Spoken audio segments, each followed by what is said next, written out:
聚焦国际热点，剖析军事装备。在节目开始之前，麻烦您点赞订阅。本期新闻节目的主要看点有：揭秘美国欠中国1万亿美元，还能要回来吗？美国有没有可能赖掉中国的美元国债？其实这个问题真的没必要讨论，美国本来就没想还这个钱，也没有能力还。直白说就是一没能力，二没意愿。那中国明知道美国不会还钱，却为何还要买美国国债呢？我们经常听到一个词，就是美国政府停摆。这个事情发生了好多次，说白了就是美国政府没钱发工资了。原因有两种，一种是美国财政的钱是国会批的，国会里面民主党和共和党产生矛盾，相互不买账，财政预算批不下来，结果没钱发工资了。还有一种是真的没钱了，如现在就是真的没钱了，挣得不够花的。美国今年的财政赤字达到4万亿美元，占美国 GDP 的18%，这是1945年以来的最高值。美国不是今年挣的钱不够花，是这近20年年年钱都不够花。特朗普去勒索北约和日韩的军费，是因为真的没钱了。现在2019年的数据还没有出来，我们看2018年美国财政收入3.3万亿美元，而财政赤字高达7790亿美元，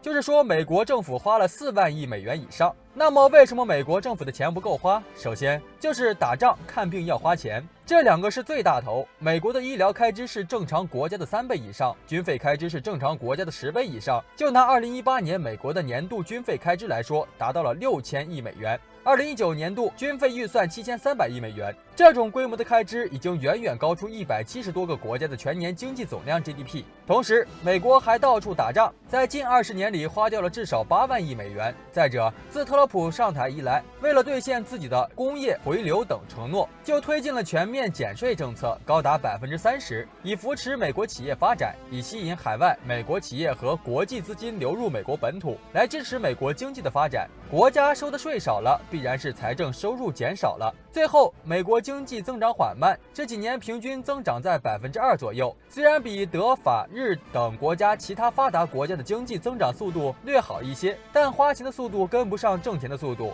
解读美国国债挣的钱不够花怎么办？美国有3种办法解决问题。第一种就是去抢，如找日本要军费，1年80亿美元，名曰保护费，日本哭都哭不出来，你到底保护了我什么呀？中国要来打我吗？第二种是印钞票，反正美元流通全球，通货膨胀大家都帮我一起扛，我的日子不好过，大家谁都别想好过。但是这2种办法只能是短期效应，毕竟能收保护费的就那么几家，美元也不能年年几万亿的印。最常见的就是发行国债，国债是美国政府募集资金的重要手段，尤其今年新冠疫情爆发之后，美联储一再放水救市，美国国债也不断突破新高，目前已经达到25万亿美元，创下史上最高纪录，比美国的年度 GDP 还高。中国国债仅为年度 GDP 18%左右，早在去年的时候，美国国债就突破23万亿美元，因为规模较大，按2%的利息算，一年光利息有4000多亿美元，折合人民币3万亿。现在问题是，第一，美国年年亏钱，每年挣的钱都不够花，每年亏损5000亿美元以上，我们有理由相信，很快美国政府会每年亏损到1万亿美元。第二，美国政府年年举债，现在共欠债24.6万亿美元，全美国人民不吃不喝干1年活，不消费1分钱，全国 GDP 拿出来都不够你让美国还钱，他拿命去还，美国只能把航母一摆，要钱没有，要命有一条。中日两国只要抛售美债或者逼美国还钱，理论上美国的金融就崩盘了。但是划重点是理论上，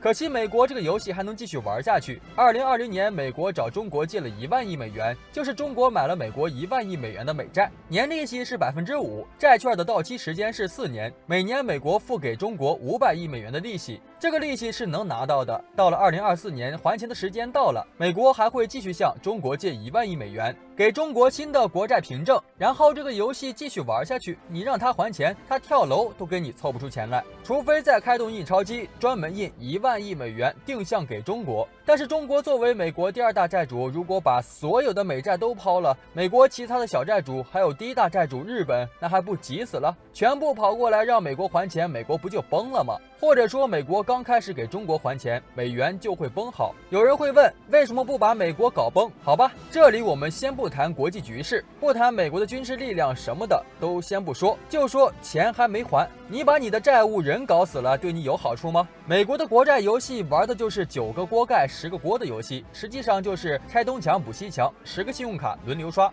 就是这样的。本来就没有打算还这个钱，这个事情中国知道，日本也知道，所有买美国债券的人都知道，但只要美国不崩，航母还在，这个游戏还能玩下去。为什么中国是美元储备最高的国家？中国美元储备达到3万亿美金以上，而排名第2的日本仅为1.2万亿，排名第3的瑞士为7800亿，第4的沙特为4866亿。中国几乎是前2到7名国家美元储备量之和。为什么要这么多的美元储备？简单一点来说，就是中国是全球第1大贸易体，是130多个国家的最大贸易伙伴。2018年进出口贸易总额就已经超过了4.6万亿美元，占据了全球的24%。要做到这个体量，就必须要用美元。为什么不用人民币？首先，部分国家并不认人民币，你用人民币和他们做生意，人家不干。还有就是，如果我们要直接用人民币，就需要开放金融市场。我们一旦开放金融市场，哈哈，以中国这么快的速度，南美、东南亚、日本的昨天，理论上中国可以分分钟搞垮美国货币，本质上也是一国政府的信用背书。全球相信美国，所以愿意拿美元来做贸易货币。至于相信的是美国的经济、金融、科技还是啥的，就各有各的想法了。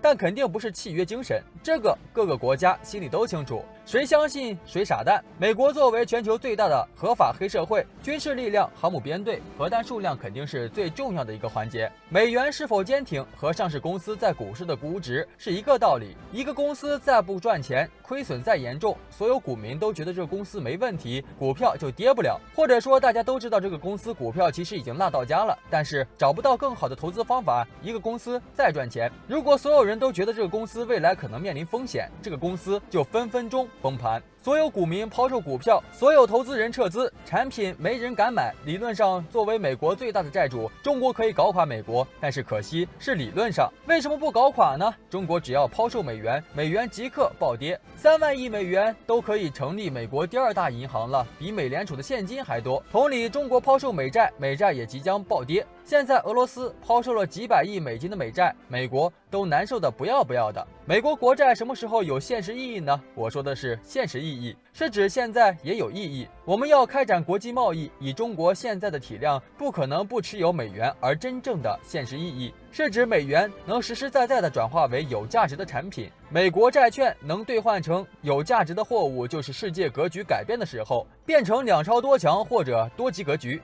现在美国政府还不起美债，没有能力也没有意愿，你可以将其理解为庞氏骗局。击鼓传花的游戏不停下来，这个骗局就会继续，但这个骗局已经成了游戏规则，你想赚钱就必须在这个游戏规则中玩。美国会不会赖掉中国的美债？那这个问题就变成了中国本来就没有想让美国现在马上还钱，结果美国根本承认都不承认有这笔钱了，连5%的利息都不给了，99%没有这个可能性。美国这么干了，一点好处都没有，相当于你找银行借了5万块钱，银行没让你还，你直接狗胆包天说我根本不欠银行的钱，那这个游戏就根本玩不下去了。所有人再去买美元，心里都要打个大鼓。美元的信心又降了，美国要干，美联储也不敢干。所以美国刚有议员说这个话，美联储马上就出来辟谣，而中国外交部根本不搭理。美国有多蠢才能这么想？但是美国有100%的可能性这么干，就是我利息都不给你了，根本不承认有这笔钱。首先我要说，美国在技术层面是可以办到的。本文先不做技术分析。中国手里存了3万多亿的美元，首先这里面有很大一部分钱是外国人投资的，这部分钱不能动。比如我们把3万亿美元花的差不多了，如果有几个外国人生意做完了，要换回美金带回国，因为带人民币回去没用的，这是合理的。结果中国没有美元储备给他们了，那就麻烦了，所有的外资企业就全慌了，都来找中国银行挤兑，中国的信用就破产了，再没人敢到中国投资了，这是第一个问题。相当于有一部分外汇储备本身就是别人的，我们动不了。为啥有这么干的？上有蜂王，下有蠢民。